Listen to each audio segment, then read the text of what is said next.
Vanakkam. Hello friends. We have been seeing about the emergence of the Muvendhar, and in the last episode we saw of how the Kalinga king Kharavela mentioned a 113-year-old coalition of the Great Three in one of his inscriptions, a rock edict at Hatikumba. Now this should have happened around 278 BCE, and this coalition was so strong that it protected the Tamil country from invasions from up north, including that of the Mauryans. There are references in Sangam literature that validate the stance of the Muvendhar putting up a united front. In Purunaratruppadai, that sings the praise of Karigala Chola, Mudadama Kanniyar sings, பீடுகெழு திருவிற் பெரும்பெயர் நோன்றாள் முரசு முழங்கு தானை மூவரும் கூடி அரசவை இருந்த தோற்றம் போல பாடல் பற்றிய பயனுடை எழாஅர் கோடியிற் தலைவ. She sings, the great three are known for their valor and resilience. They have amassed huge wealth. The drums and the lute that the Porunar, the bards, play while assembling for worship at the temple resemble the loud roar of the war drums of the triumvirate whose armies stand united in the battlefield. Similar references are also found in the Paditruppathu. What is most interesting is a Puram poem sung by Avvayar. In the Puram poem 367, under the Padanthinai, that is praise poetry, under a Thurai known as Varthiyal, Avvayar praises all the three greats together, meaning that she was in an assembly where the Chera, Chola and the Pandya rulers of that time stood united. So here in this poem, she sings of the Chola king Rajasuyam Veta Perunar Killi, the Pandya king Ganapathy Tanda Ukkara Peruvazhi, and the Chera king Seraman Mari Venko. The poem starts, நாகத் தன்ன பாகு R மண்டிலம் தமவே ஆயினும் தம்மோடு செல்லா. Who but Avvayar can sing like this? Even if this land with divisions is like heaven, you cannot take it with you. வாழச் செய்த நல்வினை அல்லது ஆழுங்காலை புனைபிரிது இல்லை. When you die, the good deeds that you have done will be the only raft to go to the afterlife and nothing else. ஒன்று புரிந்தடங்கிய இருபிறப்பாளர் முத்தி புரைய காந்தக இருந்த கொற்ற வெண்கொடை கொடித்தேர் வேந்தீர் யானறி அளவையோ இதுவே வானத்து வயங்கித் தோன்றும் மீனினும் இம்மென பரந்தியங்கு மாமழை உரையினும் உயர்ந்து மேல் தோன்றி பொலிகனும் நாளே. She says, the sight of the great triumvirate together reminds her of the three fires of the twice-born Brahmins, the mutti of the hearth, the lamp, and the sacrificial pit, the homam.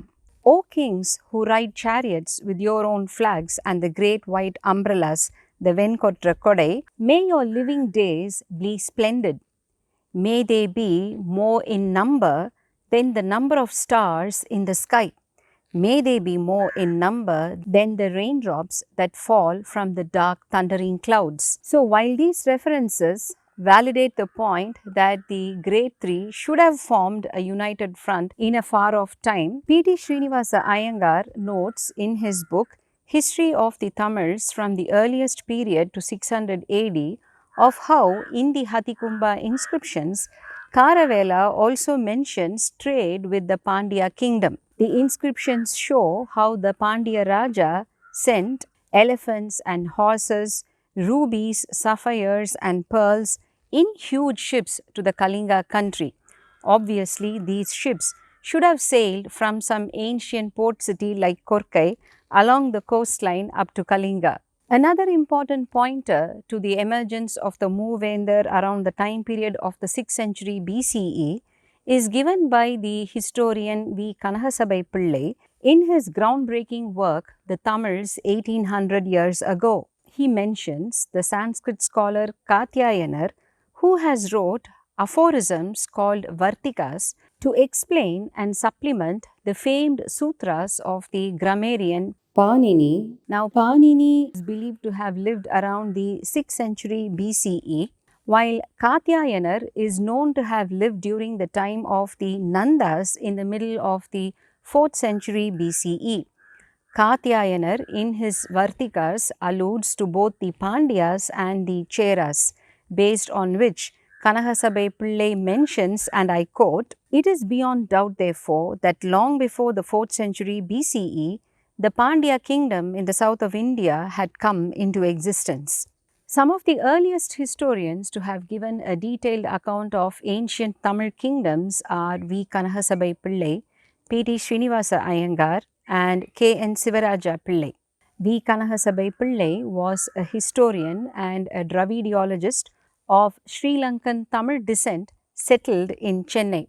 He pioneered the task of studying Sangam literature, many of which were still on palm leaf manuscripts from a historical point of view, and published the Tamils 1800 years ago in the year 1904.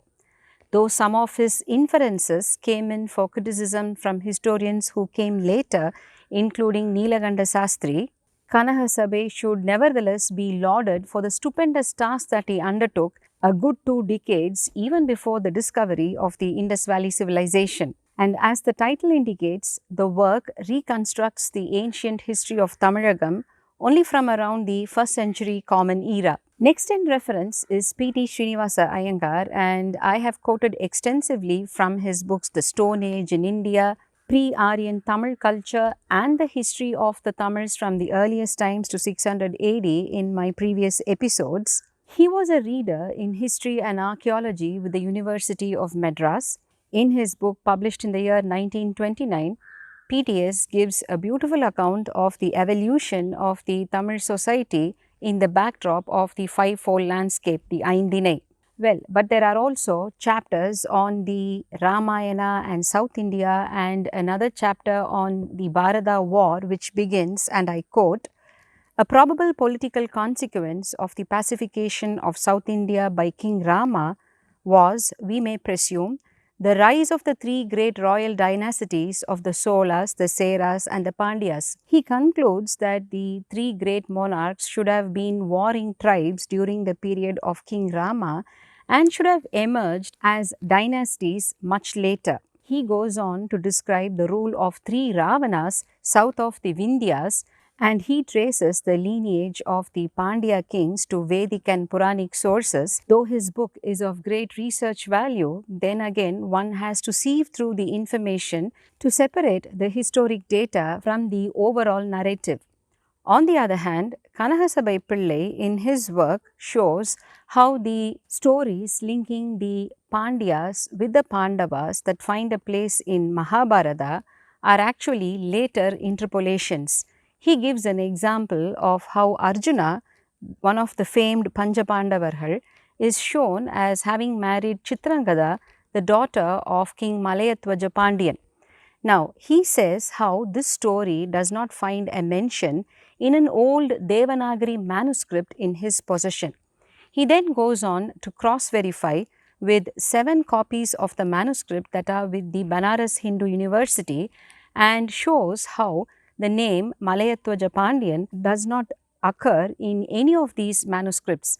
He concludes that this story must have been an interpolation added to some versions of the Mahabharata collated in South India. Now, to add to the confusion, we know that King Malayatwaja Pandyan is mentioned as the father of Queen Meenakshi in the Thiruvilayadal Puranam that was composed by Paranjodi Munivar in the 16th century Common Era. This is how mythology was mixed up with history in a systematic manner in Indian literature, and eventually found their way into Tamil literature as well, thanks to Aryan influence.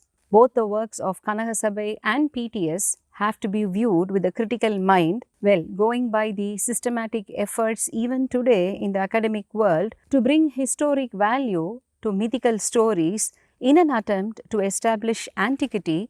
We can only empathize with the thought process of these great scholars. In this regards, K.N. Sivaraja Pillai was a real trendsetter. His book, The Chronology of the Early Tamils, based on the synchronistic tables of their kings, chieftains and poets appearing in the Sangam literature, published first in 1932, is totally devoid of Puranic references. KNS was a senior lecturer in the Oriental Research Institute attached to the University of Madras, established in the year 1927. He was the first to systematically analyze the corpus of the Sangam literature from a chronological viewpoint, and he showed how the compilation of the Sangam poetry done by the redactor Perendevanar was done in a very haphazard manner.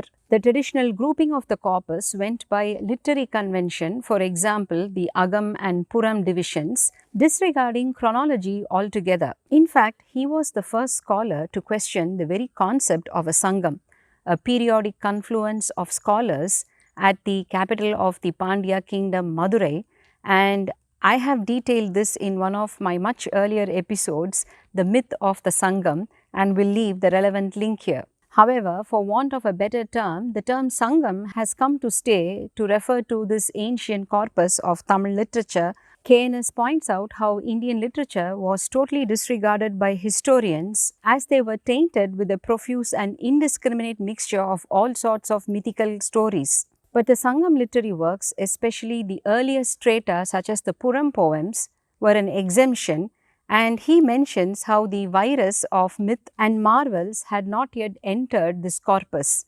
He writes about the Purananuru, and I quote, "Their purity of language, simplicity of thought, their freedom from conceits, conventions, and mythical paraphernalia of a later age, their unstudied directness in their portrayal of life and manners of an early age, and their many verbal and grammatical enigmas which have been faithfully preserved and handed down, vouch for the ancientness and genuineness of the Puram works." It was only after native scholars like KNS took up the systematic research of the Sangam corpus that the historic authenticity of these works were accepted by academics. KNS created synchronistic tables for the Muvendhar based on references from the Sangam works. A Herculean task by itself, he mentions the number of practical difficulties that he faced. None of the poems refer to a date or a time period of calendar such as the Saka era, for example. To add to the confusion, according to poetic convention, it was considered sacrilege to mention by name the king patron who supported a poet. So poets had to resort to devious means for naming them, and this they seem to have done by referring to some achievement or incident that happened in the king's life and then coining a descriptive appellation, like for example, Thalayalanganathu Seruvendra Pandiyan. This is what is found in the poem. Then one goes into other sources and relates this to the Pandya king who indeed was victorious in the battle of Thalayalanganam, Pandiyan Nedunchezhiyan. Similarly, Serupali Irinda Ilanjet Chenni, the young Chola prince who overthrew the fortress of Pali. Here the term Seru means an enemy. Similarly, Rajasuyam Veta Perinar Killi, the Chola prince who conducted the Rajasuya ritual sacrifice.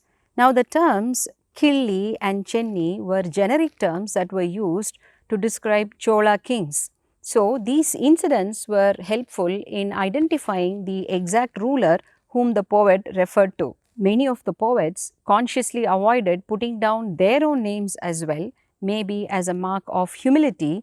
So the redactors who came much later found another ingenious way of naming the poets. They simply lifted phrases from the poems. For example, in the Kurundogai collection, there is a poet by the name Sembula Peyal Neerar, who is named after a term Sembula Peyal Neer, meaning water falling on red soil, from that very famous poem 4041 in Kurundogai, Yayum Nyayum Yarahiyaro, Yendayum Nundayum Yemmurai Kelir, Yanum Niyum Evvaliyaridum Sembula Peyal Neer Bola Anbudai Nenjam Tam Kalandanave.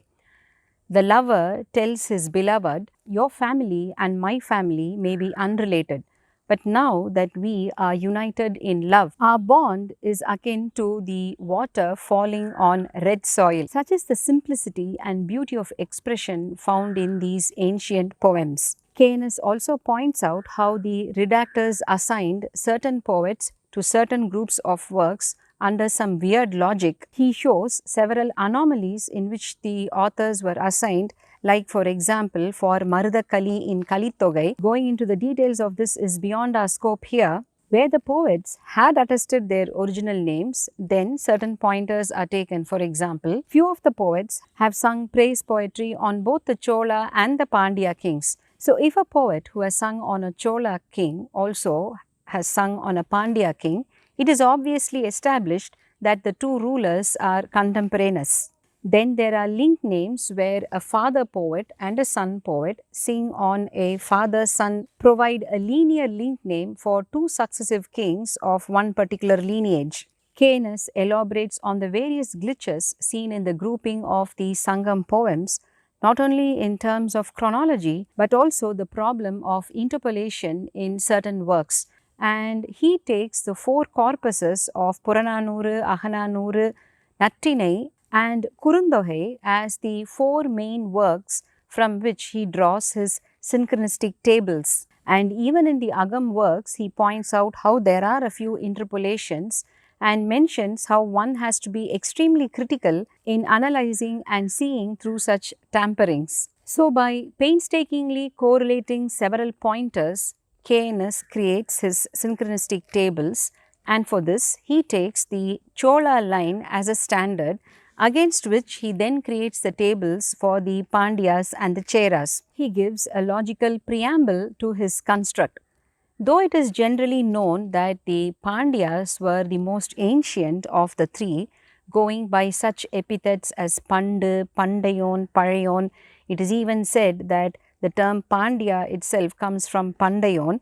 Pandinade Palambadiyagavum sings Saint Manika Vasagar. Robert Caldwell, the great Tamizh scholar, who was also a great historian, quotes these very words standing at the site of the ancient port of Korkai, imploring the Tamil people to explore their hoary past. Today, the archaeological evidence thrown up by sites along the Vaigai and the Porunai have helped establish the antiquity of the Pandya kings. But Keynes cites gaps in the chronological sequence of kings, a lack of information on continuous succession, and gives this as the reason for not considering the Pandyas as a standard. He says the dynasty chosen as a standard should satisfy two indispensable conditions, namely, first, it should present a continuous succession of rulers, and second, it should exhibit a longer pedigree on the whole. The largest number of rulers known by name in the entire Sangam corpus are the Chera kings.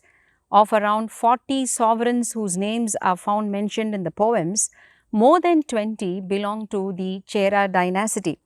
But Keynes points out how a bulk of them are taken from a single corpus of work, the Paditruppathu, a work not of impeccable authority as it is noted for its interpolations. To add to the ambiguity, the first and last cantos of the Paditruppathu are missing, again a crucial break in succession. So, by a process of elimination, Keynes chooses the Chola line as the most satisfactory standard. And interestingly, he gives two more reasons to support his choice. The name of Karigala, the great Chola sovereign that had a halo of glory around it that withstood the test of time right up to the period of the medieval Cholas, that is the 9th century AD. Karigala was a towering personality whose military skills and humane administration were instrumental in laying the foundation for the early Chola kingdom. A great patron of Tamil literature, his court flourished with a galaxy of poets who drew inspiration from the vast exploits of the king and left behind literary works that Keynes calls literary memorials, composed for the first time on a considerable scale and leaving behind vital information about his rule. The second reason Keynes adduces is to the court poet Paranar, who sang about the remotest pedigree of the Chola line of sovereigns, enlisting their individual achievements as no other poet had done. Keynes says, and I quote, "Utilizing his advantage as a premier court poet, he has recorded pen pictures of the royalty not only of his time but of preceding generations, with a minuteness and faithfulness all his own. KNS goes on to praise Paranar and puts him way above his contemporary Kapilar, not only for the supreme quality of poetic inspiration, but also for the many-sided grasp of life that Paranar's poetry convey. Now, Paranar also happened to sing about a number of Chera kings, thus giving a crucial link between these two great dynasties. He also brought the Pandya kings within the scope of his survey. Now, KNS, upon careful analysis, found that there were not one but two Karigalas of early Chola period. Perhaps he was the first to do so, and he establishes that the hero of Patinappalai and Purunaratruppadai was actually Karigala Chola II. Now, taking him as a center point, KNS reconstructs 5 generations of kings before him and 4 generations of kings after him. By assigning a period of 25 years to the rule of each king, KNS ends up reconstructing 250 years of the Chola lineage of the Sangam period.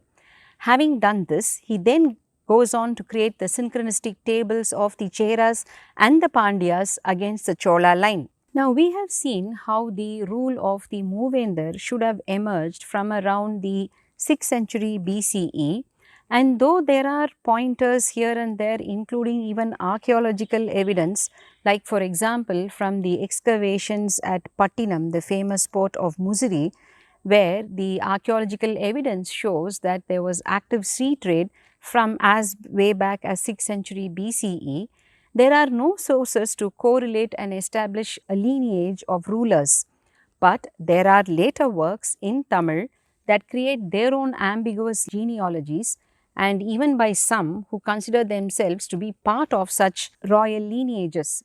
If we should take just one example, there is this work called the Narkudi Velir Varalaru, a compilation of more than 1,000 poems by a poet, Arumuga Nayinar Pillai, published in the year 1920, which talks about a Pandya king Irungovel and traces about 201 generations of Pandya rulers. In this work, the author assigns the Pandya king Palsalai Mudugudimi Peruvazhi to 500 BCE, whereas KNS in his synchronistic table puts the king at around 75 Common Era. Without any sources to authenticate their claim, such works have simply got to be rejected, and so we will delve into the beginning of the early Cholas with the aid of the synchronistic tables of KNS from the next episode.